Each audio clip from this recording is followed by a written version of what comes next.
Oh, you know what? Real quick before we start, I forgot to mention that my final CES interview will be aired on Allison Sheridan's show, the NosillaCast. And in this interview, I sat down and talked to some folks about Alzheimer's and Alzheimer's detection. And they had this really cool helmet that might help with early Alzheimer's detection. So I'm going to put the link for Allison's show in the show notes. So please go and listen to that episode. I'm really proud of that interview. It was a lot of fun to do.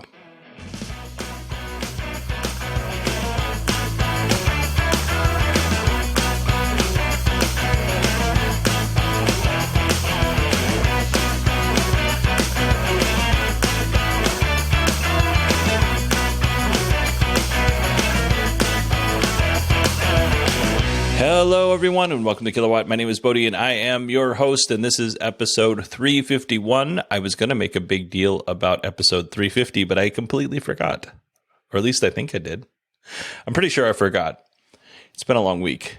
Real quick, I want to thank everybody from the bottom of my heart who downloaded the latest episode of my other podcast, Shuffle Playlist, because the last episode went crazy. Lots of downloads. So thank you so much for doing that. I really appreciate it. There is a new episode up, and we covered the band Muse and the song Bliss. And in this episode, Chris and I disagree a little bit, and it wasn't heated. I think it might have hurt Chris a little bit. It made me feel really bad. But if you want to listen to it, I'll put a link in the show notes. If you want to listen to me crushing Chris's spirit, who Chris is like one of the nicest people I know, go ahead and listen to it. I'll put a link in the show notes. And the song Bliss, I said I didn't like it because at the time I didn't. But as I edited the episode together, I'm going to tell you, I kind of liked it a little bit the more I listened to it. So I haven't told Chris yet, but I will have to let him know the next time I talk to him.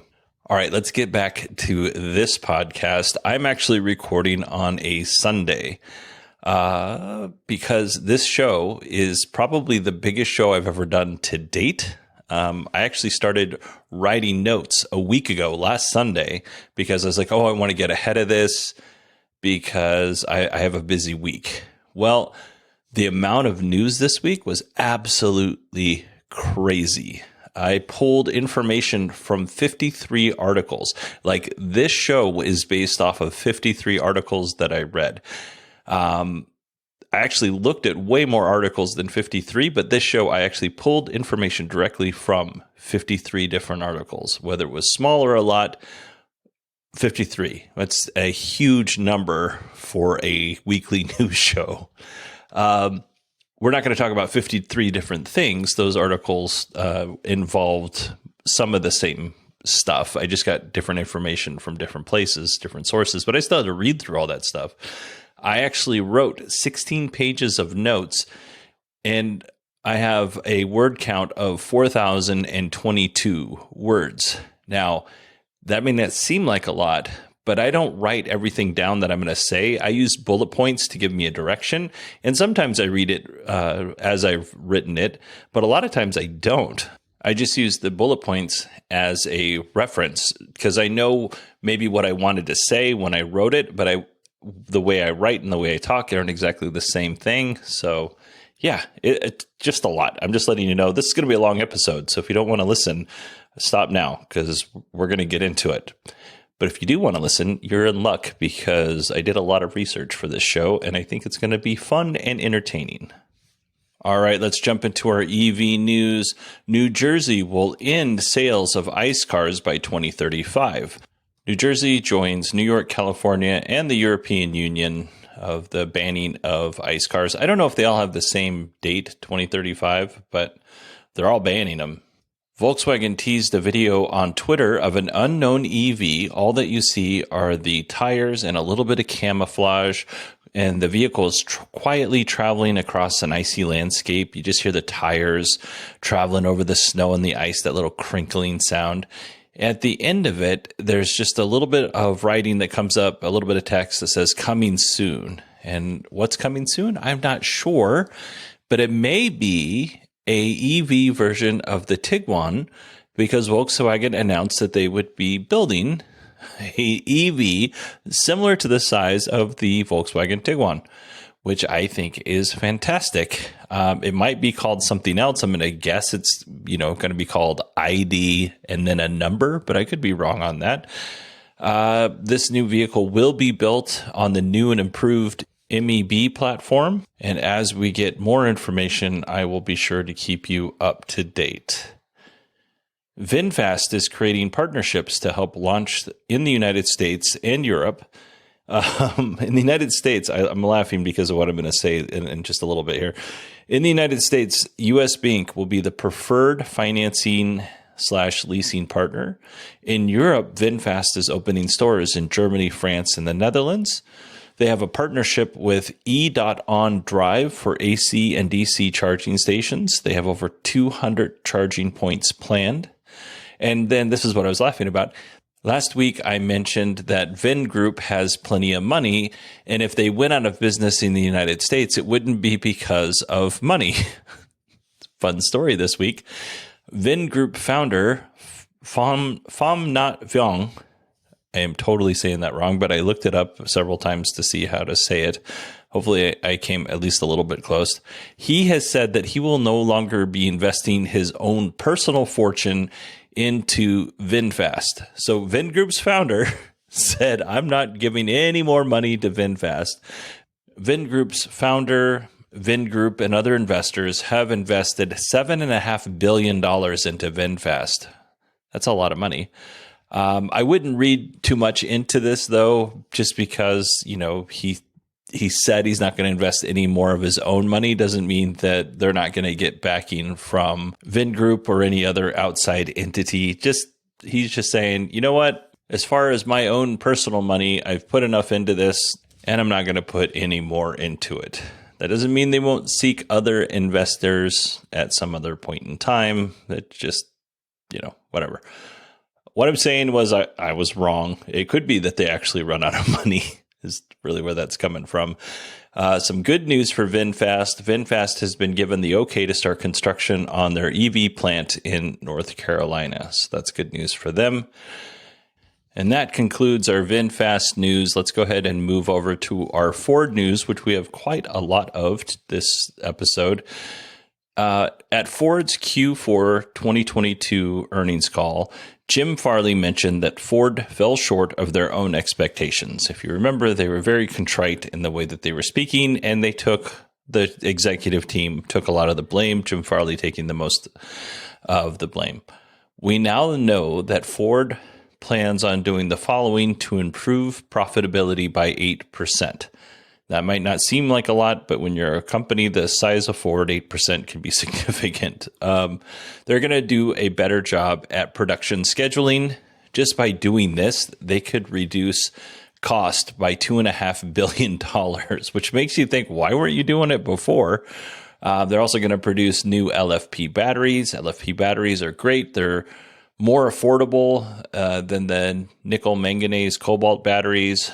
They're also quite a bit more robust than those batteries. Like you can charge them to 100% and not get as much battery degradation as you would with the nickel, manganese, cobalt batteries. NMC, I think is what they're calling them now. The downside of the LFP batteries is they're not as energy dense, but more affordable and more robust. That's a decent trade-off. And then they're also planning on reducing the battery size of the modules while maintaining range, which means they're going to start maximizing efficiencies. And they're going to take a page out of Tesla's manufacturing playbook by producing large underbody castings like what Tesla does with the Gigapress for the Model Y and the future Cybertruck. So that seems like everybody thinks that that's a good idea who's in manufacturing, so that's going to become a thing more often. Now, some bad news for Ford. Ford is pausing production/deliveries for the F-150 Lightning due to some battery issues. The issues may be due to a fire risk, although Ford says there hasn't been any fires, but in one case, there may have been a fire. Let me explain. A week before, Ford reached out to some customers and notified them that there was a customer service action, which I'm going to call a voluntary recall. that was issued against the F-150 Lightning to replace parts that may prevent battery degradation. In a weird coincidence, a week after that, there was a fire in a F-150 Lightning. Does that mean that these two things are related, the battery module issue and the fire? No, it doesn't, but it's coincidence. Ford said that the customer service action was for about 100 F-150 Lightnings. It's a pretty low number. And it had nothing to do with the battery fire on February 4th. I'm sure as the investigation is done on that fire that happened on February 4th, we'll find out whether they had something to do with each other or not. Hopefully not. But yeah, pretty interesting. Moving on, but staying on the topic of batteries, Ford and Chinese battery manufacturer CATL are building a battery plant in western Michigan.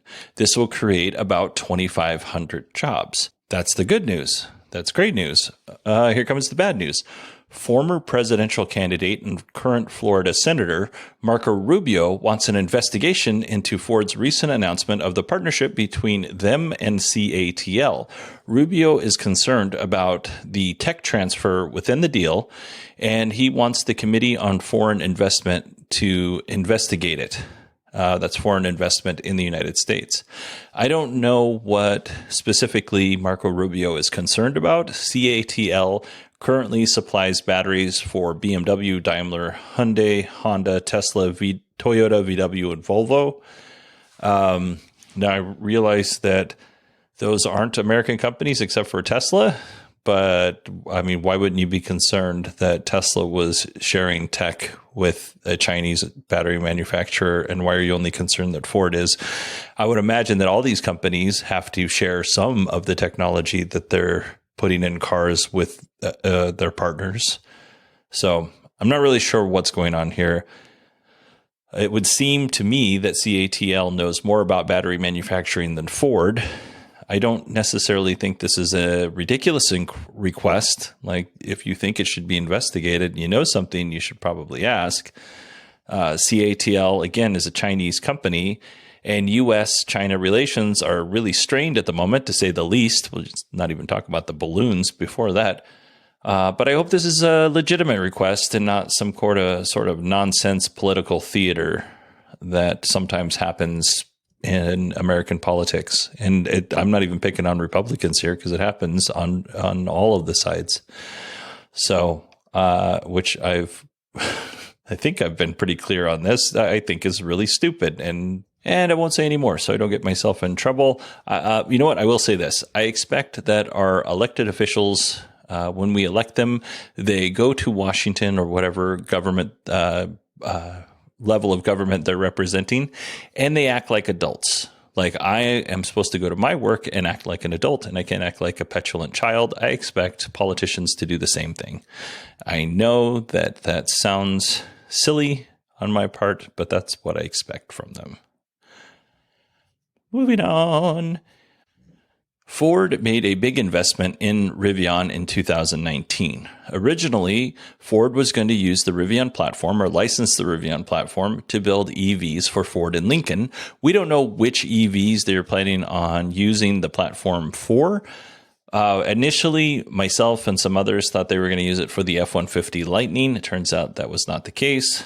But that deal's pretty much gone now. In 2022, Ford started selling shares at a loss. They took a $5.4 billion write-down on their investment. At an earnings call that we listened to on this show, they didn't want to talk about it. Like, analysts were asking them about it, and the executives were like, man, we're not ready to talk about that. Well, now Ford has sold nearly all of their shares in Rivian. When I say nearly all, I mean that Ford still owns 1.15% of Rivian, which means they have 10.5 million shares, which is significant if you're an individual investor. If you're a company the size of Ford, I guess it's not so much.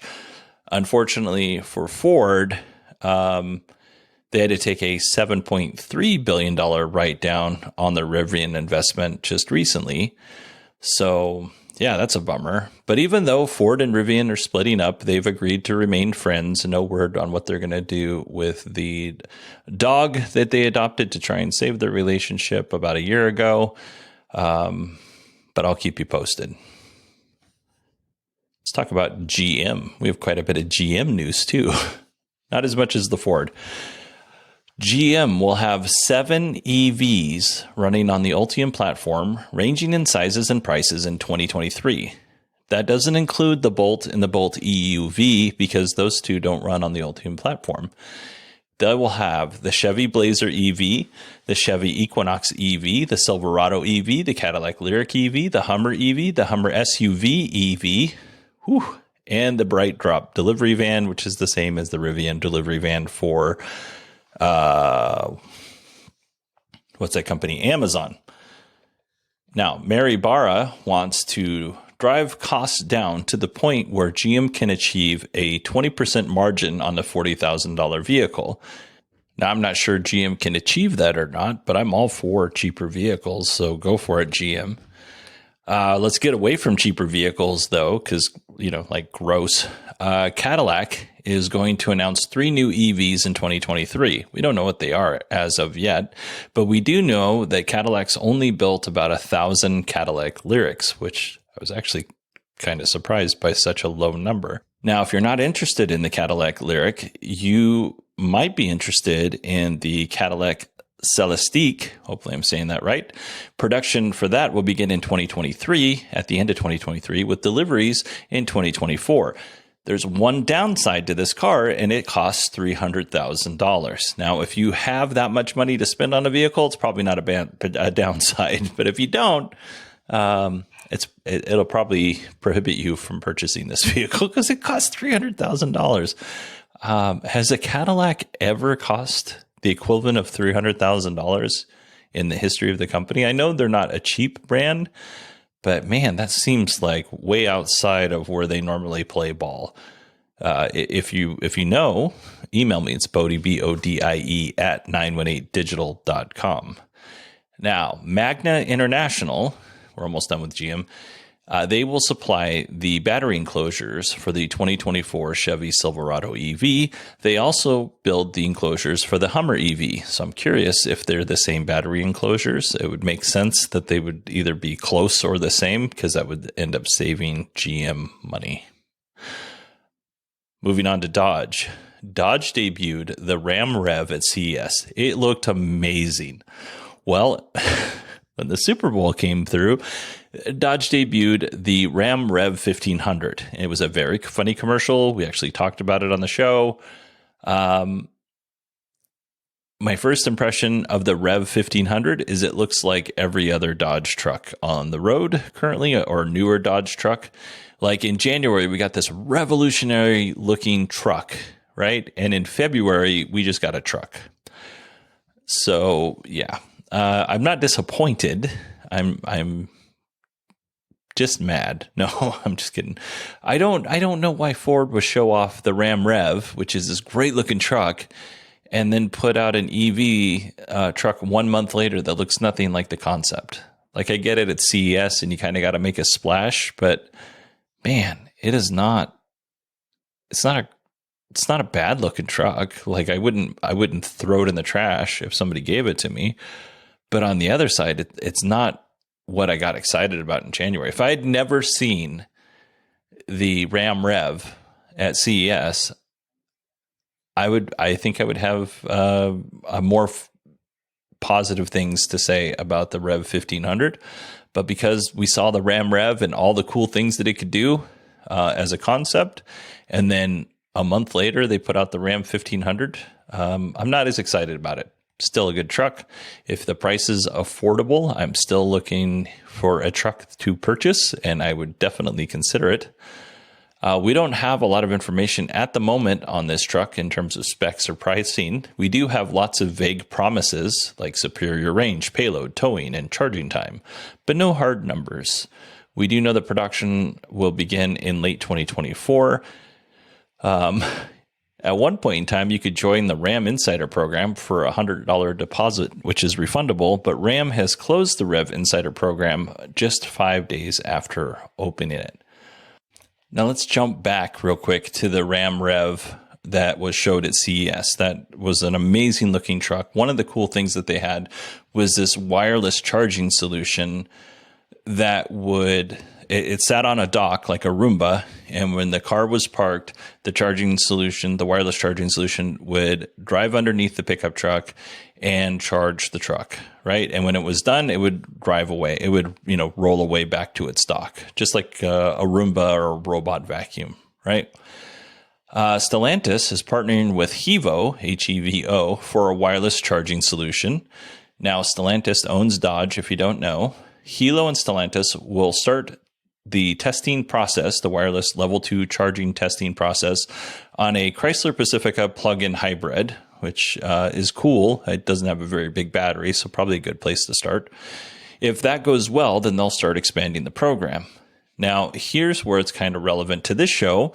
HEVO has actually reached out to me, and hopefully I'm saying their name right, for an interview, which I'm on board with doing. The day they proposed, I can't do because I'm busy. So I gave them some other days and I'm waiting to hear back. But it'd be kind of cool to talk to this company about what they're up to. Now, the HEVO solution is just a pad in the garage. It's not the wireless charger that acts like a robot vacuum. That's not this solution. It's just a pad that sits on the floor in the garage. And then there's a charging station up on the wall, and that's how the vehicle gets charged. But yeah, hopefully the interview ends up working out. I'm hoping to hear from him this week, but sometimes interviews just don't work out. Also, by the way, last little bit on Dodge here. Dodge is working on a mid-sized EV truck about the size of the Dakota, which I'm excited about. That's actually about the size of the truck I need, but we may not see that until 2025. All right, we're moving on to Hyundai. Hyundai has launched a new subscription program in the United States called the Evolve+. Hyundai says their goal is to provide flexibility, affordability to consumers who want to drive the brand's newest EVs without committing to a purchase or longer-term lease. This is similar to the autonomy service. We had the CEO of Autonomy on the show. Similar to what they're doing. So at the moment, you can lease a Kona Electric for $699 a month or the Ioniq 5 for $899 a month. Price does vary based on which Kona EV or Ioniq 5 you want. So if you want the higher end Ioniq 5, you're going to pay a little bit more versus the lower end Ioniq 5, you'll pay the $899. The fine print is it's a $300 activation fee.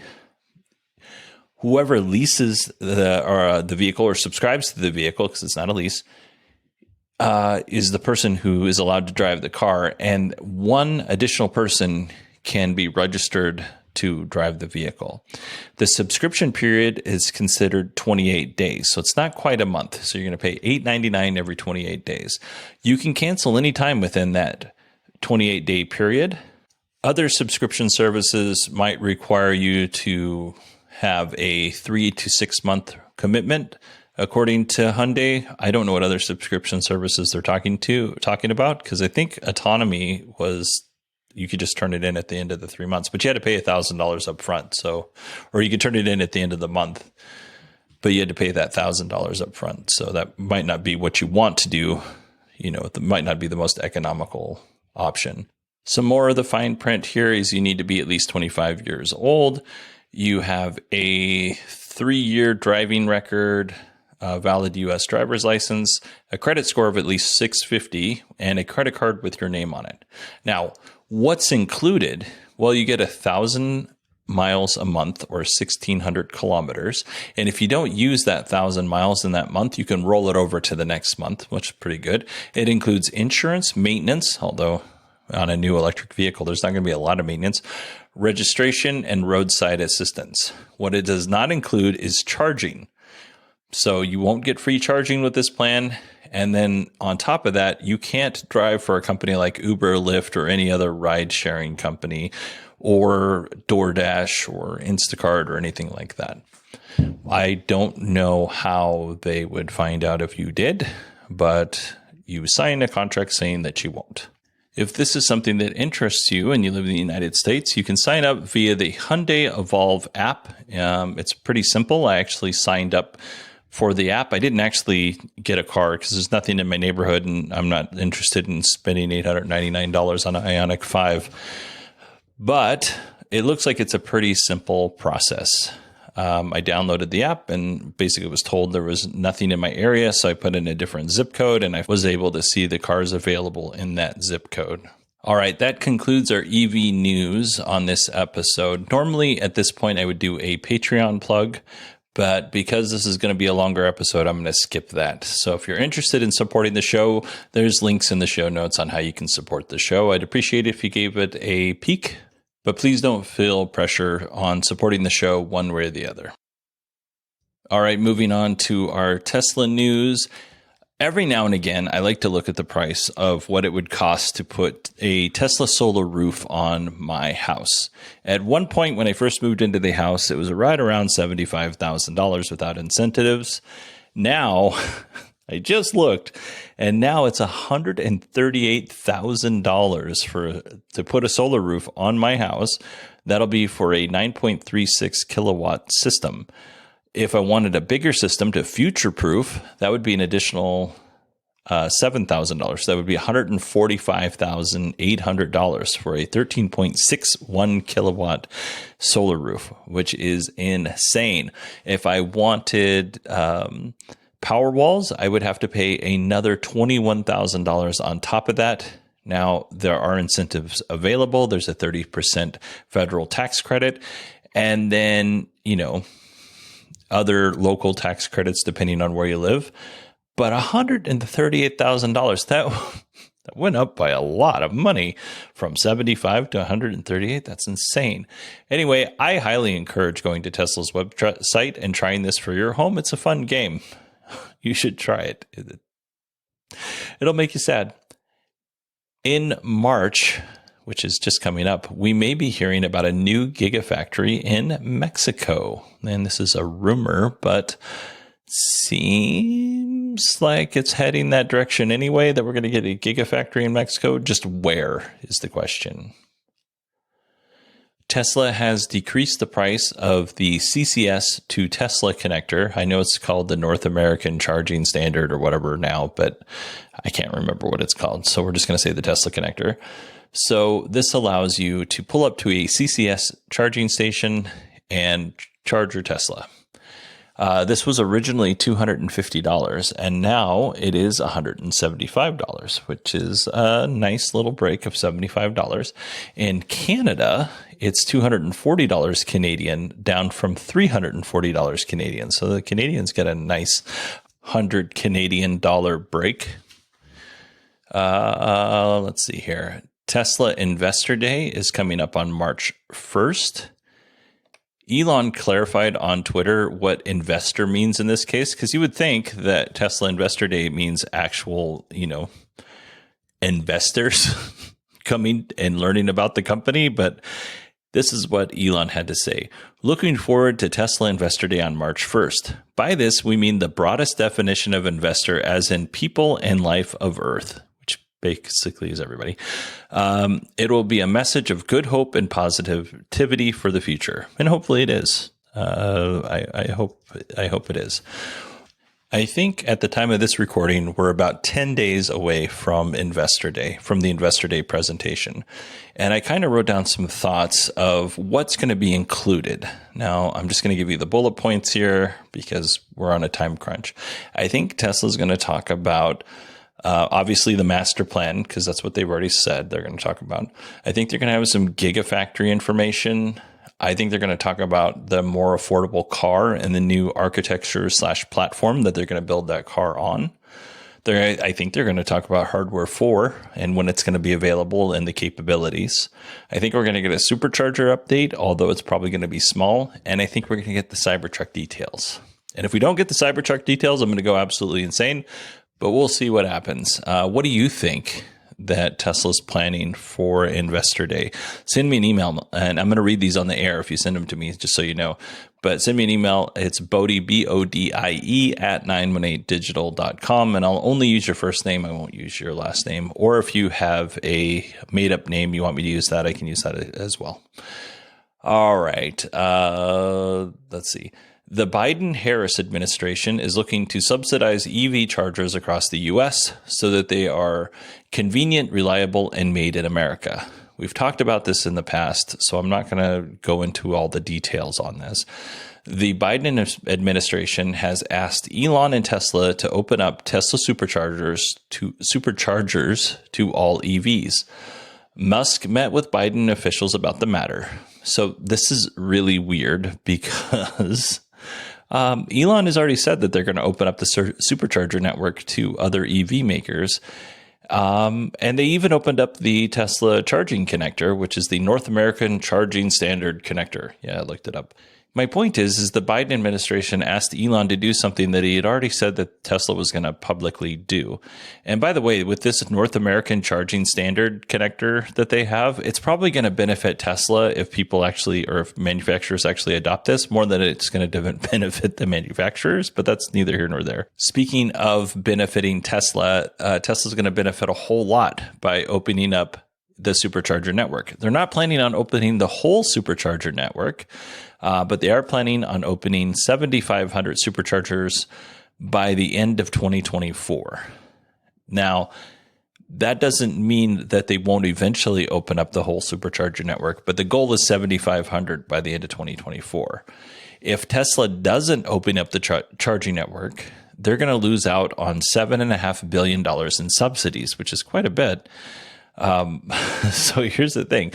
So if Tesla qualifies for the entire subsidy of $7.5 billion by just opening up 7,500 chargers, that would mean that they get $1 million in subsidies per charger, per supercharger, which is insane. According to a April 2022 Electrek article, it costs EV charging companies anywhere between $150,000 and $200,000 to install a level 3 charger or a DC fast charger. According to Forbes, it costs Tesla about $43,000 to install a DC fast charger, which is the supercharger. This is based on grant information from the Texas VW Environmental Mitigation Program. This is where VW had to pay some states because of Dieselgate. So here's what the program had to say, or here's what Forbes had to say, A Texas program which gives grants to install EV fast chargers as long as they support non-Tesla cars got applications by Tesla. This was a first for Tesla in the USA, as their stations normally only charge Tesla cars. Also interesting is the amount for the grants, which can cover up to 70% of the cost of a charger to a maximum of $150,000 per charger. Tesla's applications ask for as little as $30,000 per charger, while most other applicants are claiming the maximum of $150,000 and perhaps cost even more. Now, we've talked about this in the past, so if you've been listening for any length of time, this shouldn't come as a big surprise to you. But let's put our imagination hat on for a moment, and let's say that building and installing and manufacturing a supercharger costs Tesla $100,000. Let's say the cost of retrofitting these superchargers by adding adapters, software updates, whatever has to happen on the back end infrastructure-wise, let's say that costs them an additional $100,000 per supercharger so that other EVs can charge on their network. Between the manufacturing, installation, back end, and retrofitting costs of 7,500 superchargers, that would cost $1.5 billion. Now, a lot of assumptions are made during this example, but if Tesla opens up 7,500 superchargers, they get $7.5 billion. And let's just say it costs them, we'll double the $1.5 billion to $3 billion in subsidies, in actual cost. They get another $4.5 billion in subsidies. Now, I will freely admit that I am making these numbers completely up, but it seems like Tesla, my point is, I guess, what I'm trying to share with you is that Tesla is probably getting a pretty decent deal from the United States government on these subsidies. It's the only thing I'm trying to illustrate. Some Tesla customers, though, are not happy with the thought of sharing the superchargers with the great unwashed masses, those who don't drive Teslas. And my question to those people is have you ever used a non-Tesla charger to charge your Tesla? If you have, you don't have a leg to stand on. If you haven't, you have the moral high ground, and I bow to your power. Those who are disappointed in Tesla's decision to open up the supercharger network do have some good news coming their way. However, if you live in the United States, Tesla says it's going to double its superchargers across the U.S. by the end of 2024. Then that is truly good news. Let's move on to the Model S and Model X. Legacy Model S and Model X owners, the ones that have unlimited supercharging, which means they were purchased before September of 2018, Tesla is offering them a little carrot to trade in their vehicles and buy a new Model S or X. Tesla is offering them an extra $5,000 on top of their trade-in if they buy a new Model S or X, which is a pretty generous offer. I wonder if this has more to do with Tesla wanting people to get off unlimited free supercharging, or if it has more to do with Tesla just wanting people to buy a new car. I would guess it's more probably the second. I can't imagine that it costs Tesla all that much with these unlimited superchargers, especially with the amount of models that are out there. But I could be wrong on that. I don't know. Moving on, lots of Model Y and Model 3 price movement in the last couple of weeks. There have been so many changes. At the time I write this and at the time of recording it, I'm reluctant to give any actual numbers. I'm going to, but I want you to know by the time you listen to this, they might be wrong because Tesla has made price changes 4 times in the last month alone. The Model Y has increased in price, but the Model 3 has dropped in price.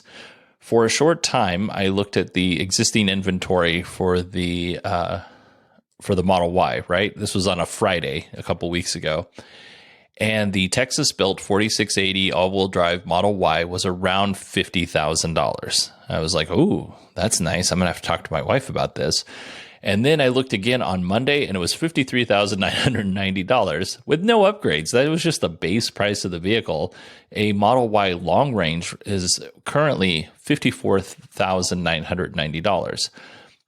The long range has a 330-mile range, and the 4680 all-wheel drive Model Y has a 270-mile range. So it really makes more sense to just go with the long range in this case.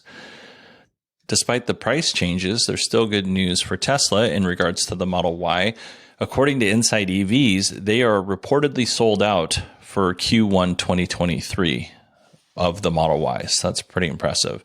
And right now, if I could just give a little plug for the Model 3 Standard, or whatever they're calling it, this is the best deal when you consider the EV tax credit and whatever local tax credits you might get, because the car itself is like $43,000. I don't have the number in front of me. And then you add that $7,500 tax credit on, and then you add whatever local credits you might have. It's a pretty good deal. All right, here. I can't remember which episode I talked about this on, but Elon at some point said that FSD version 11 is coming out by the end of the week. It didn't come out. It's still not out. These things are hard. I don't blame Tesla or Elon or anybody else for this. But according to Whole Mars Catalog on Twitter, employees are now getting the beta version of FSD beta 11. I think it's 11.3. So hopefully that means it's coming to everybody else who has the FSD beta, who's in that program soon. We have some hardware 4 news. Now, we all knew that hardware 4 would come standard with Cybertruck. That was something that Elon announced when the Cybertruck was announced, and he said it just recently on an earnings call. But the Cybertruck won't be out until sometime after the summer, and even then, don't expect to get yours until sometime in 2024 if you're a reservation holder. Like, a very few people are going to get their vehicles in 2023. So when will we see hardware 4 in other vehicles, other Tesla vehicles? Well, we have a hint. The Dutch Vehicle Authority has approved hardware 4 for Model S and X. So this is I have a little screenshot, I guess, of the paperwork. My brain's failing me, folks. It says vehicle type 004, all variants. This is from the Dutch authority. And then it gives an approval number. And then it gives the date, January 20th, 2023. And it says changes to approval. So here's where we're getting a little bit of hint on what's going on here with hardware 4. Introduction of Generation 4 Complex Vehicle Control System, Autopilot. Introduction of new car computer and GNSS antenna. Now, there's some other stuff on this application, but I'm not going to read it because it doesn't have anything really to do with hardware 4. But going further into this, hacker Green the Only on Twitter, which we've talked about him in the past, somehow he got his hands on hardware 4 software and hardware, which how he got it, we don't know. It sounds like it fell off a truck just outside his house. But before we get into what Green the Only found, or we're just going to call him Green, I just want to say this isn't 100%. This is him, a very skilled hacker, snooping around in hardware 4 and snooping around in the software and then telling us what he found. It doesn't necessarily mean this is what hardware 4 is going to be, but this is a really good indication of what hardware 4 is going to be.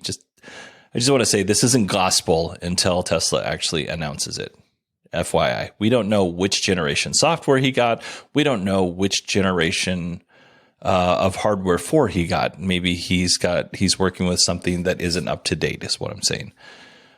He does say that this hardware came out of a Model X with hardware 4, and he says that they've been building Model X's with hardware 4, but they haven't shipped any yet. So there's a good chance that it's up to date, but again, we don't know. The form factor of hardware 4 is different than hardware 3, so there's definitely no way to retrofit it. So we already knew that. Elon said it. The infotainment system and the self-driving computer are combined into one.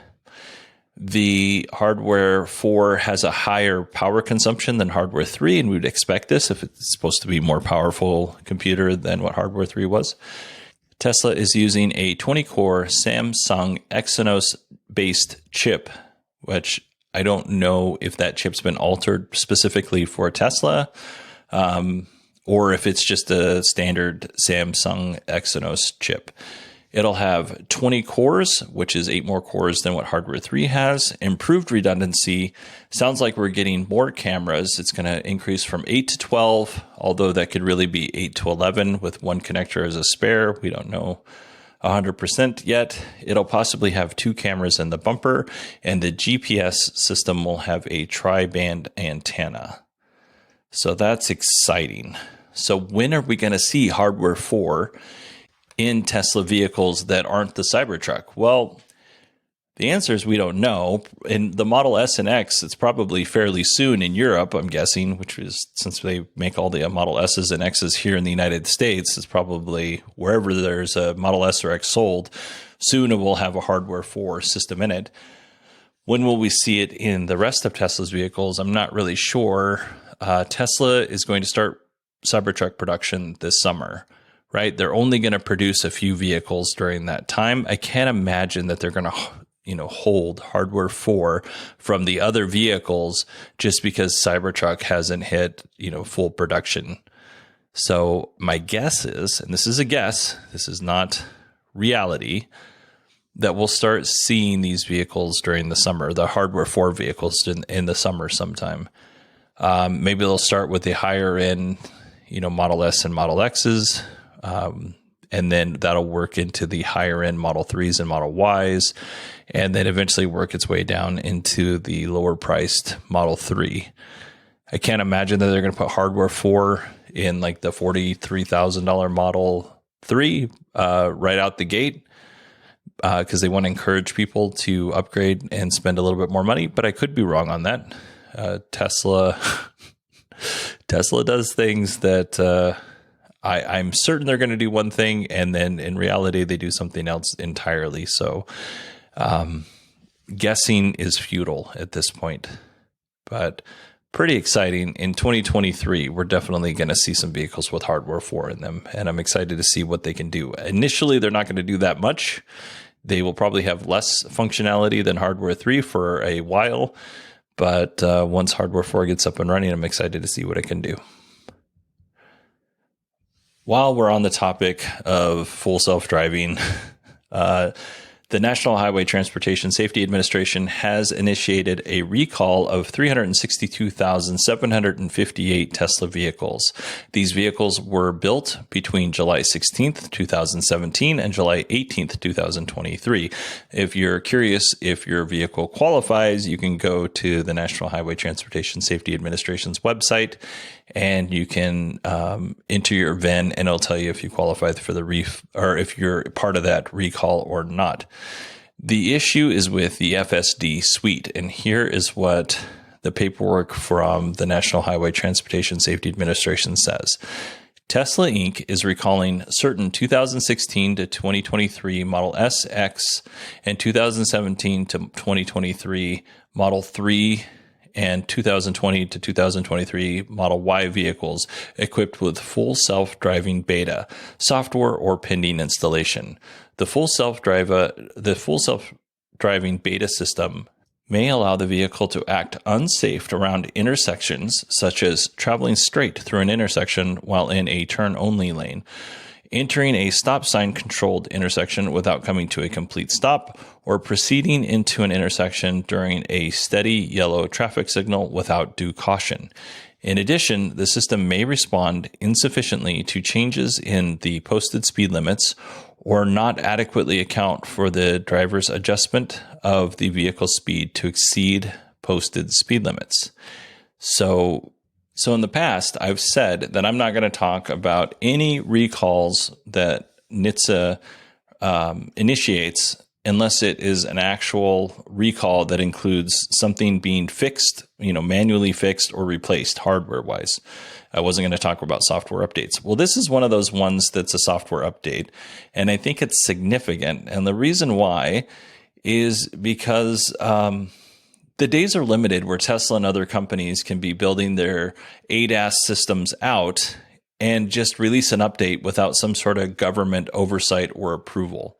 Like the government's gonna start putting guardrails and roadblocks up for these companies.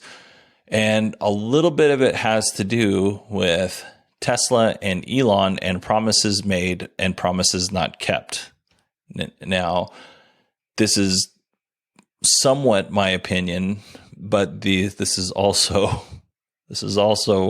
we're seeing a lot of moves on the government in terms of investigating Tesla on a lot of different fronts when it comes to full self-driving and promises made by Elon and Tesla, because he represents Tesla.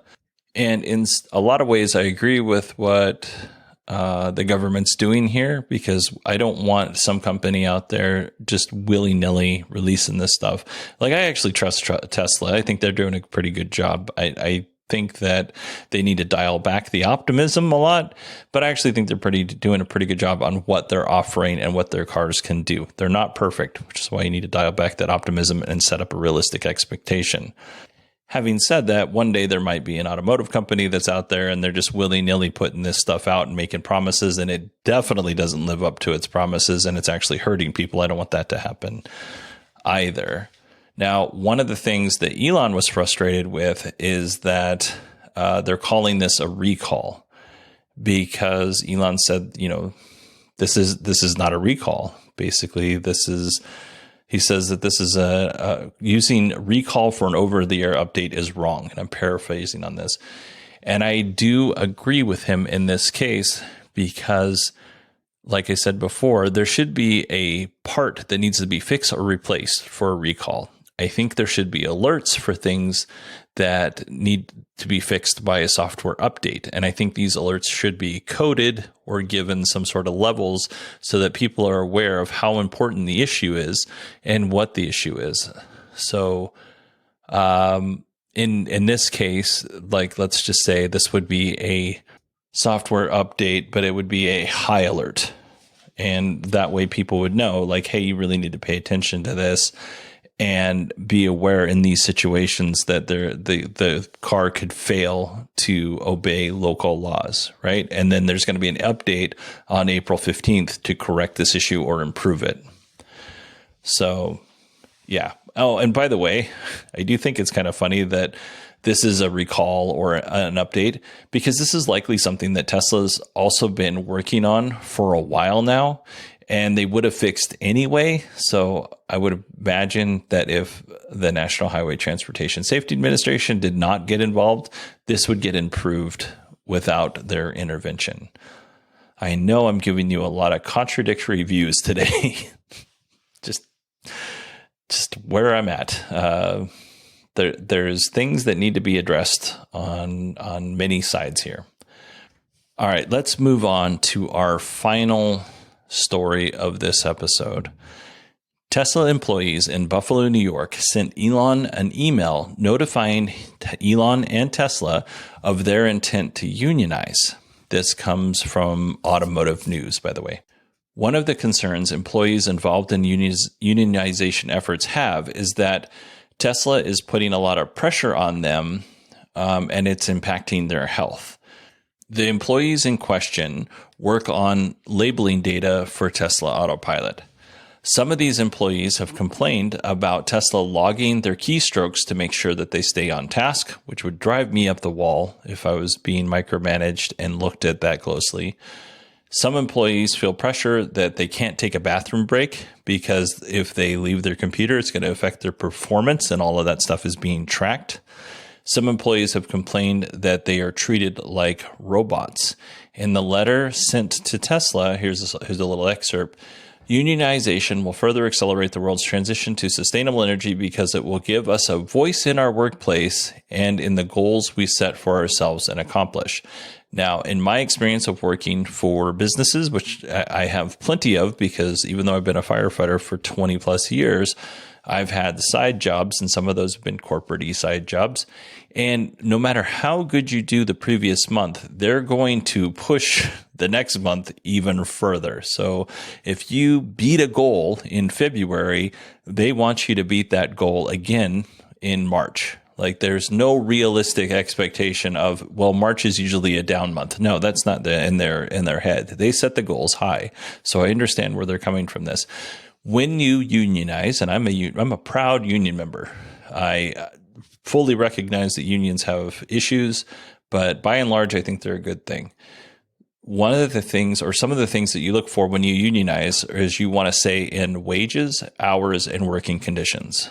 And this is, from what I see from this is no different from what I would like to see from my employer as a union member to what these folks would like to see as they go through the process of unionization. They want a say in their working conditions, which is a voice over their workplace. Hours, they don't specifically mention hours, and they pay right now.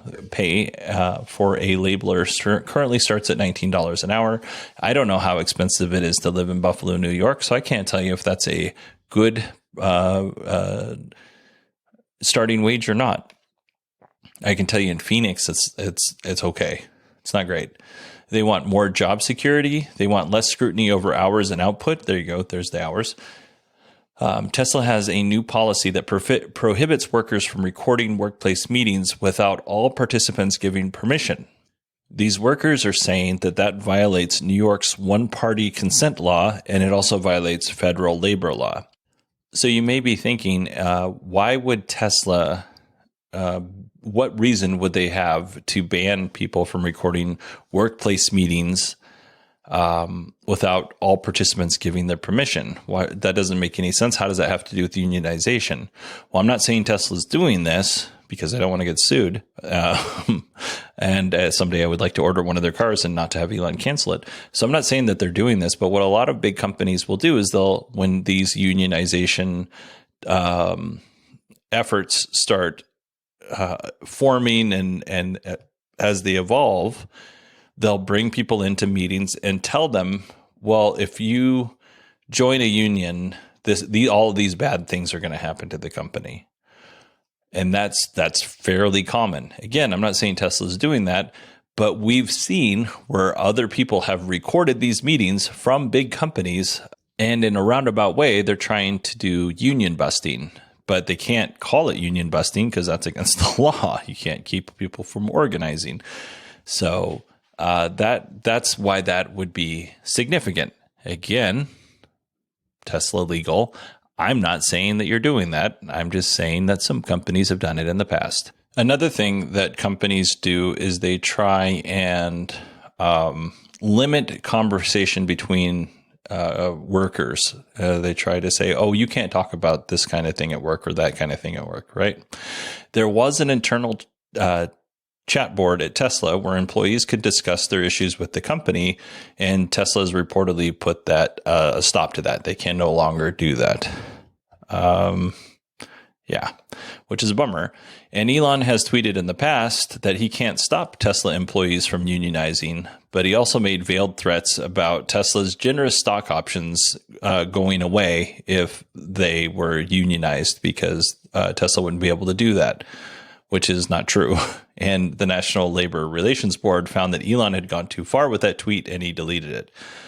And speaking of the NLRB, according to Electrek, an official complaint has been filed with the National Labor Relations Board against Tesla because of some reports that Tesla fired dozens of employees, which is really around 30,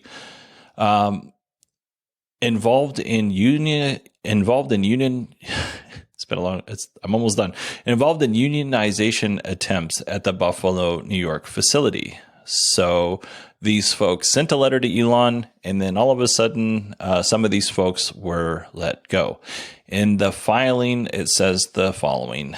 In a filing with the U.S. National Labor Relations Board, the Union Workers United accused Tesla of illegally terminating the employees in retaliation for union activity and to discourage union activity.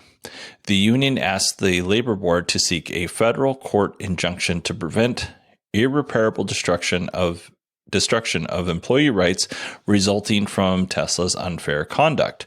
Again, this is something that big companies do. Not saying Tesla's doing it. Hey, Tesla, I'm not saying you're doing it. I'm just saying this is a common playbook for Tesla, or not Tesla. I'm not going to take that out, but I didn't mean it. This is a common playbook for big companies, is they will fire the rabble rousers, and then to intimidate anyone else from stepping up into those roles. A Tesla employee who was organizing, who's one of the organizing committee members, Arian Barek, he said this: I felt blindsided.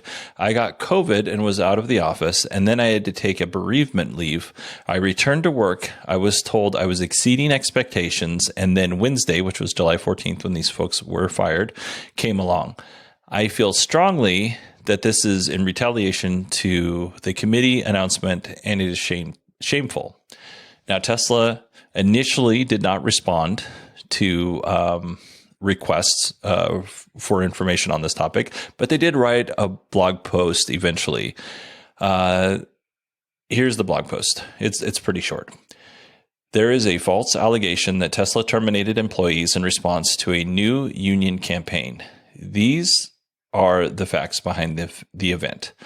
Tesla conducts performance review cycles every 6 months. Employees receive a performance rating from 1 to 5 in each cycle that helps them calibrate their work with the expectations of their job. In the worst case, if an employee fails to meet their performance expectations, they will be let go. This review process takes place globally, including North America, Europe, China, etc. It is not localized to Buffalo. The most recent performance review cycle was from July 2022 through December 2022. On December 13th, 2022, managers across the company received a communication regarding the review schedule. This included information noting that exits for low performers would start the week of February 12th, 2023. Approximately 4% of the employees on the autopilot labeling team in Buffalo were exited as a result of this performance review cycle. The employees let go as part of the process received prior feedback on poor performance from their managers over the course of the review period. Despite feedback, they did not demonstrate sufficient improvement. The impacted employees were identified on February 3rd, 2023, which was well before the union campaign was announced. We became aware of unionization activities approximately 10 days later. We learned in hindsight that 1 out of the 27 impacted employees officially identified as part of the union campaign. This exercise predated any union campaign. The labeling team in Buffalo, New York has been growing over the last several months at an average of around 10 employees per week. Over the last 6 months, the department's base has grown by 54% from 437 employees to 275 employees at the beginning of this week. The reason there is time monitoring for image labeling is to improve the ease of use of our labeling software, since this purpose is to calculate how long it takes to label an image. There is nothing gained by delaying bathroom breaks. The claim that Tesla pressures employees to do so is categorically false. Our employees in Buffalo are core to our mission of accelerating the world's transition to sustainable energy, helping to build superchargers, solar roof, and power electronics for many applications. So that is Tesla's response. Honestly, when I read through this, I know a lot of companies do this kind of thing, so it makes sense to me. It does not seem suspicious at all. So my hope is that there is an investigation by the NLRB and we find out what the truth is, because there should be a long paper trail of these folks like, here's your review, here's where you need to improve. Then there should be a check-in. Did you improve or not improve? And then some continuous checking in and counseling with their supervisor. If their supervisor said, hey, you're doing really well, and there's no counseling and they're getting 4s and 5s and they got fired, well, that's might be a little bit more suspicious. So I'm hoping to hear more about this in the next couple of months as the investigation takes place, or hopefully the investigation takes place. All right, everybody, that is it for us this week, or this episode anyway. Man, this is a long episode. If you made it to the end of the episode and you would like a sticker, send me your email and your address, and I'll mail you a kilowatt sticker. Just let me know if you want the retro sticker or you want the new show art sticker. All right, everybody, that is it for me this episode. Again, if you want to email me, it's Bodie, BODIE at 918digital.com. If you want to find me on Twitter, it's at 918digital. I hope you all had an amazing weekend, and I will talk to you on Wednesday.